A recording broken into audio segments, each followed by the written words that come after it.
Baiklah, Tuan Besar Samuel. Andi menerima perintah itu dan berpikir dalam hati, sepertinya saat ini Tuan Besar Samuel benar-benar serius dalam merencanakan sesuatu tindakan. Aku khawatir kalau kakak beradik itu tidak akan mempunyai tempat lagi di kota Metro Jaya. Tiara, aku akan berangkat kerja sekarang. Sejak berkas pendaftarannya, perusahaannya Pandu sudah selesai, dia menjadi lebih energi dan bersemangat. Tanpa diragukan lagi, semua depresinya telah musnah. Dia dipenuhi dengan kepercayaan diri dan dengan segera menyibukkan dirinya ke dalam berbagai pengembangan dan pekerjaan kantor. Saat ini seluruh pikirannya hanya dipenuhi dengan pekerjaan dan lebih banyak pekerjaan. Bahkan jika dia sangat sibuk sehingga matanya tampak berputar, dia sangat bahagia. Dia pergi dengan senyum di wajahnya dan dengan senyuman wajahnya juga saat pulang. Setiap harinya, Tiara tak bisa menahan dirinya selain melengkungkan bibirnya menjadi senyuman saat melihat Pandu seperti ini. Kamu seperti seorang anak kecil. Boleh saja bekerja, tapi jangan terlalu memaksakan diri. Aku baik-baik saja, Tiara. Aku baik-baik saja. Pandu pun tersenyum dengan cerah, lalu menambahkan dengan penuh semangat. Aku telah merekrut beberapa orang dan membangun tim kerjaku selama 2 hari terakhir. Tak lama lagi, tim kerjaku akan siap untuk pergi. Setelah kita membuat dan meluncurkan Mata Dewa, maka nama kita akan mulai terkenal di mana-mana. Kedepannya, kita tidak perlu lagi khawatir tentang sumber modal. Aku tahu kalau kamu bisa melakukannya, mengingat betapa berbakatnya dirimu. Tiara melihat wajah Pandu yang kurus namun terlihat sangat bersemangat dan mau tak mau mengulurkan tangan untuk membelai kepalanya. Aku harus pergi, Haris sudah menungguku. Pergilah. Dengan segera Pandu meninggalkan rumah untuk memulai harinya yang baru dan sangat sibuk. Tak lama setelah adiknya pergi, Tiara pun memutuskan untuk pergi ke rumah sakit dan melakukan pemeriksaan. Sebelum pergi, dia mendengar bel pintu sudah berdering. Dia lalu membuka pintu untuk melihat 2 orang yang sudah berdiri di pintu. Yang satu bertubuh besar dan satunya bertubuh kecil. Pria yang besar adalah Niko dan yang kecilnya adalah Gary. Jadi wanita itu mau tak mau menjadi terkejut untuk sejenak.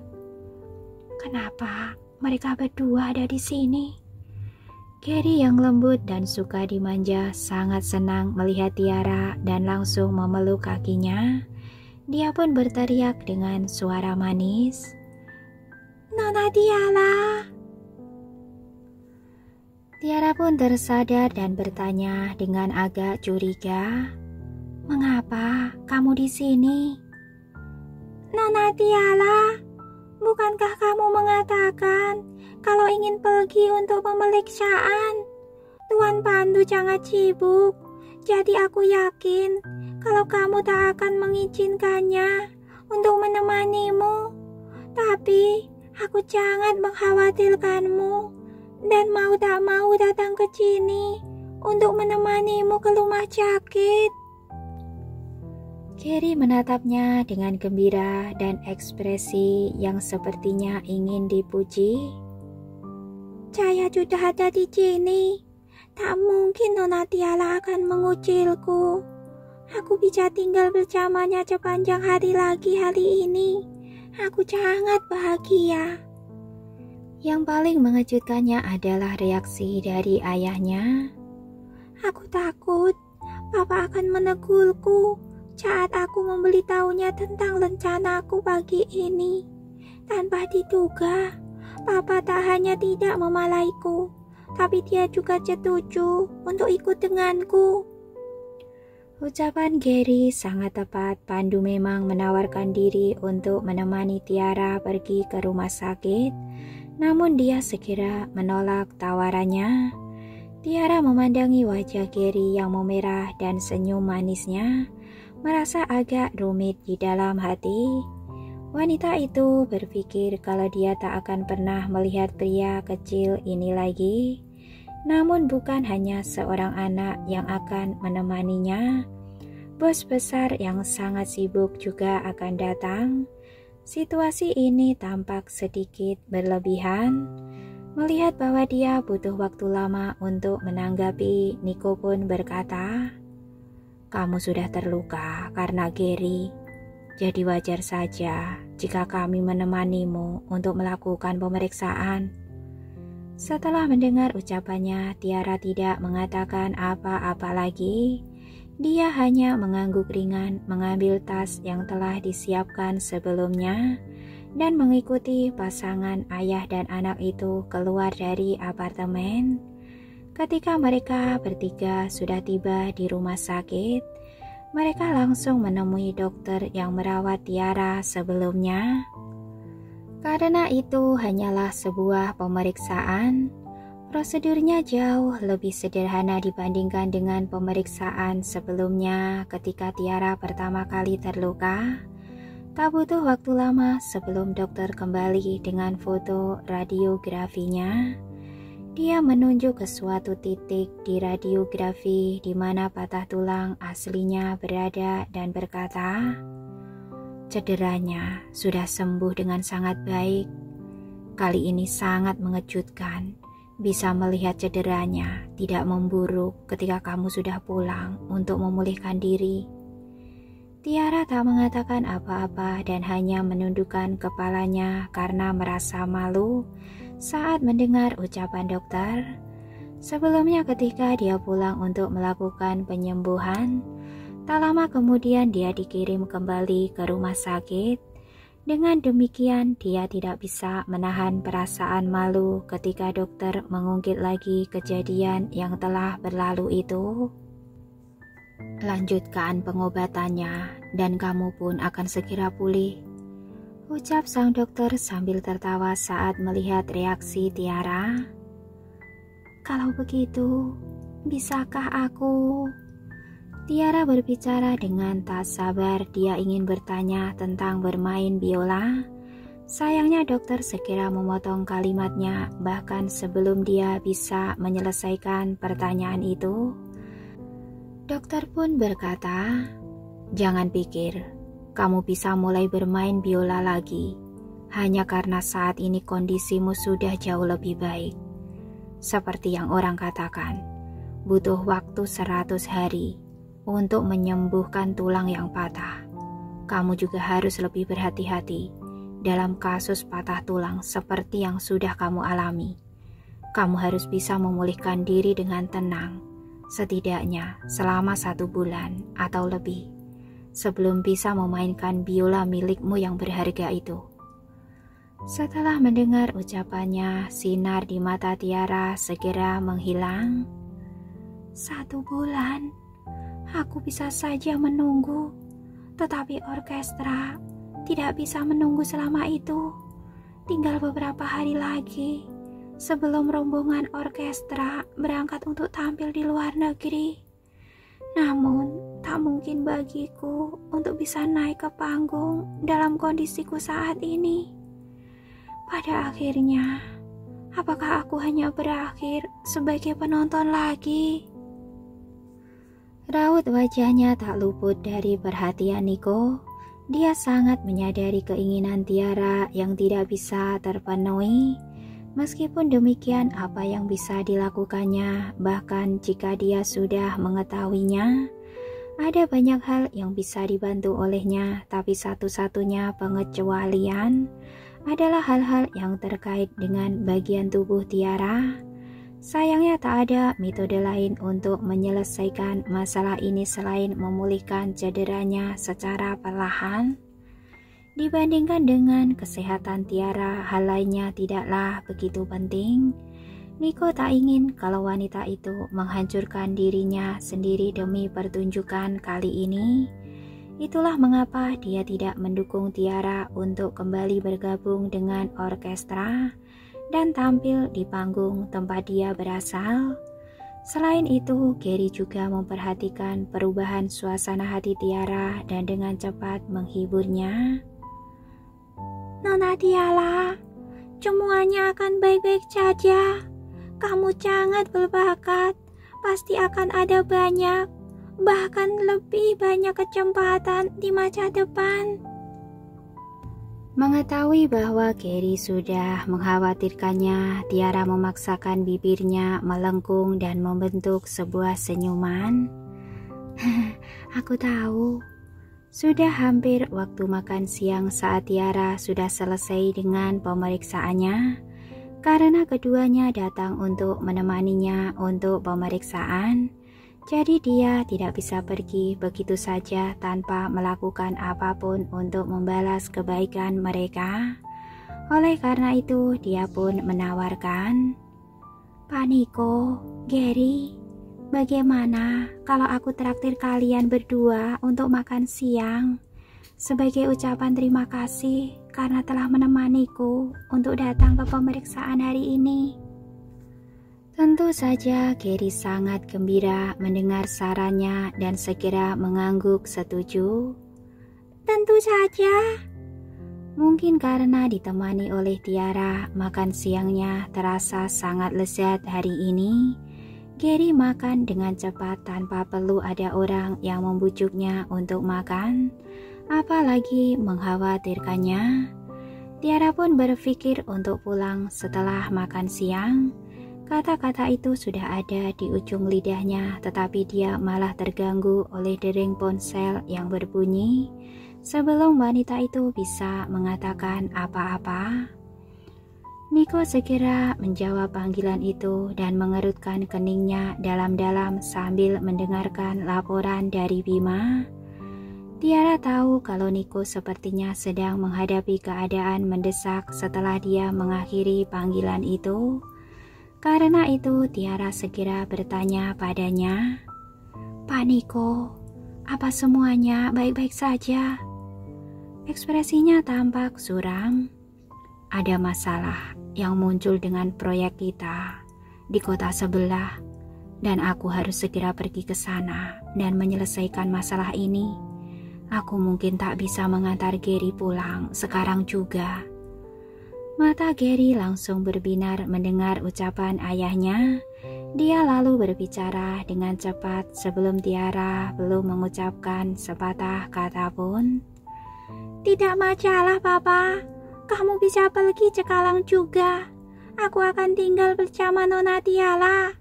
Kamu bisa datang dan menjemputku dari rumahnya setelah kamu selesai bekerja malam ini. Meskipun Gary telah membuat keputusan untuk tinggal bersama Tiara, wanita itu tidak merasa keberatan sama sekali. Itu adalah kesempatan langka bagi mereka untuk bersama hanya berduaan. Jadi tentu saja Tiara tak akan menolak. Dia pun mengangguk. "Serahkan Gary padaku. Kamu tak perlu khawatir, Pak Nico." "Terima kasih." Nico mengangguk dengan rasa terima kasih. Setelah itu dia pun masuk ke mobil dan meninggalkan restoran. Begitu Nico pergi, Tiara langsung memandang Gary. "Apa yang harus kita lakukan sekarang? Apakah kamu mempunyai tempat yang ingin kamu kunjungi? Aku akan membawamu ke tempat itu." "Kemanapun." Gary tampak berkedip senang. Tiara lalu mengangguk. "Benar, kemanakah kamu ingin pergi?" "Ke akuarium," jawabnya dengan senang. Gary jarang memiliki suatu tempat yang sangat ingin dituju olehnya. Selain itu, akuarium juga bukanlah tempat yang berbahaya. Oleh karena itu, Tiara segera mengangguk untuk menunjukkan persetujuannya terhadap sarannya. "Tentu saja, ayo kita segera pergi ke akuarium." Nona Tiara, kamu memang yang terbaik. Gary pun mencium pipi Tiara sehingga meninggalkan bekas air liur di wajahnya. Setelah membeli tiket secara online, Tiara segera membawa Gary ke tempat wisata akuarium itu. Hari ini adalah hari kerja. Dengan demikian, tak banyak orang yang berada di area akuarium itu, dan mereka bisa langsung masuk ke akuarium tanpa perlu mengantri. Wow, Nona Tiara, di dalam terlihat sangat keren. Gary langsung disambut oleh pemandangan sebuah tangki air yang melengkung di atas kepala mereka setelah memasuki akuarium. Selain itu, ada sekelompok ikan yang berenang dengan riang di atas kepalanya. Dia tidak berdiam diri lagi sambil berseru dalam kegembiraan. Demikian pula dengan Tiara yang juga mengagumi pada pemandangan baru di akuarium itu. Tempat ini sangatlah indah. Gary sudah menarik-narik ujung bajunya dengan ringan ketika Tiara membungkuk. Bocah itu berbisik dengan suara pelan. Nona Tiara, ini adalah pertama kalinya aku berada di tempat seperti ini. Setelah mendengar ucapannya, Tiara tak bisa menahan perasaan heran. Namun masuk akal ketika dia memikirkan latar belakang keluarga mereka. Nico adalah orang yang sangat sibuk. Dia bahkan belum pernah pergi ke bioskop sebelumnya, apalagi membawa Gary untuk berkunjung di tempat seperti ini. Karena itu, dia tak bisa menahan perasaan yang agak menyesal kepada bocah lelaki itu. Tiara lalu tersenyum. Kebetulan sekali, ini pun pertama kalinya aku kesini. Ketika Gary mendengar kata-kata itu, matanya langsung berubah menjadi cerah dan semburat rona merah timbul di telinganya. Dia lalu mengerucutkan bibirnya dan tersenyum. Nona Tiara, kalau begitu kita harus bercenang-cenang dan bermain sesuka hati hari ini. Dia lalu mengangguk dan berjalan melalui terowongan bawah laut bersama Gary. Akuarium itu sangat besar dan bahkan bisa dikatakan memiliki segalanya, baik itu jenis ikan laut dalam ataupun ikan pantai. Jenis hewan laut apapun yang mereka bayangkan dapat ditemukan di tempat ini. Gary tercengang ketika melihat mekarnya tubuh ubur-ubur yang tampak bercahaya. Sambil menekan tubuhnya ke depan kaca, bocah itu menatap hewan-hewan itu dengan rasa ingin tahu. Nona Tiara, aku pernah mendengar kalau ubul-ubul jenis ini adalah ubul-ubul yang beracun. Dia pun mengangguk. Bocah kecil, kamu memang pintar. Mendengar pujian itu membuat Gary menjadi tersipu malu. Aku sudah belajar tentang hewan itu saat membaca buku bergambar milikku. Hewan itu juga disebutkan dalam ensiklopedia seputar fauna. Ubul-ubul itu sangatlah indah. Buku-buku itu menyatakan bahwa semakin indah sesuatu, maka semakin berbahaya juga mereka. Namun, aku tidak mempercayainya. Itu karena kamu sangat cantik, Nona Tiara. Tapi, kamu sama sekali tidak berbahaya. Ini adalah pertama kalinya Tiara dipuji oleh seorang anak. Jadi dia mau tak mau jadi tersipu oleh ucapannya. Meskipun masih sangat muda, ucapan Gary sudah terdengar manis. Ditambah lagi dengan ketampanannya, aku yakin dia akan menjadi ahli dalam merayu ribuan gadis ketika dia beranjak dewasa. Wow, itu adalah sebuah karang laut. Perhatian Gary langsung ditarik oleh benda lainnya dan bocah itu berlari dengan penuh semangat. Tiara lalu tertawa dan mengikutinya sambil mengambil banyak foto Gary di waktu yang bersamaan. Gary tampak sangat mirip dengan Nico dalam penampilannya. Mereka berdua memiliki wajah yang sangat halus. Hanya saja bocah lelaki ini belum tumbuh dewasa, jadi dia jauh lebih imut daripada ayahnya. Karena itu penampilannya yang imut membuat Gary menjadi semakin menggemaskan dan menawan. Banyak orang yang telah meliriknya sejak dia memasuki akuarium. Mereka diam-diam memuji ketampanan Gary dan pastinya ikut tergoda untuk menculiknya pulang bersama mereka. Nona Tiala, tempat ini sangat indah. Ayo, kita foto bersama di sini. Gary pun menawarkan sambil tersenyum. Tiara sudah lama ingin berfoto bersama dengannya, tetapi ia terlalu malu untuk menyarankan hal itu.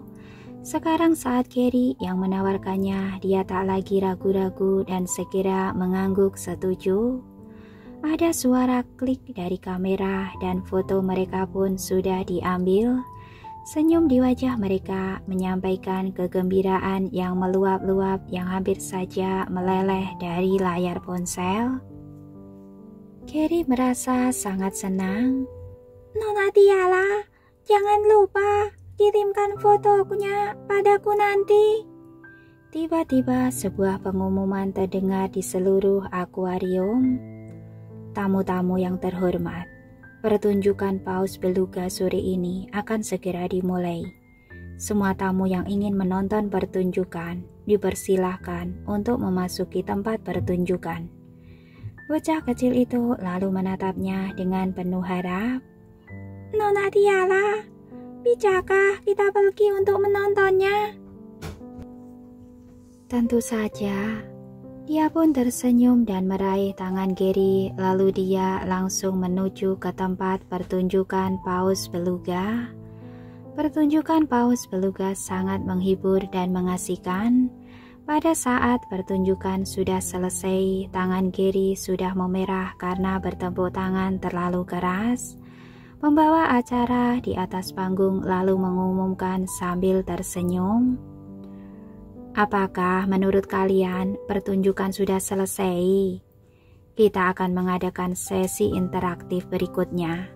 Sekarang kita akan mengundang tamu yang duduk di kursi 118 untuk naik ke atas panggung. Tiara lalu melirik nomor kursi Gary yang kebetulan adalah nomor keberuntungan 118. Gary sangat gembira saat melihat bahwa dia telah dipilih. Karena itu dia segera berdiri dan berjalan menuju panggung dengan penuh semangat. Khawatir bahwa sesuatu akan terjadi padanya, Tiara juga beranjak dan menemaninya untuk sesi interaktif. Nona Tiala, paus ini terasa sangat dingin, sangat menyenangkan untuk menyentuhnya. Gary sangat berani dan segera mengulurkan tangan untuk membelai dengan lembut kepala paus beluga itu. Karena merasa bahwa Gary tidak memiliki niat yang jahat, paus beluga itu juga mengusap telapak tangan Gary dan bahkan menciumnya dengan penuh kasih sayang. Tindakan ini langsung membuat Gary tertawa terbahak-bahak dan dia pun menatap paus beluga dengan mata yang berkerut.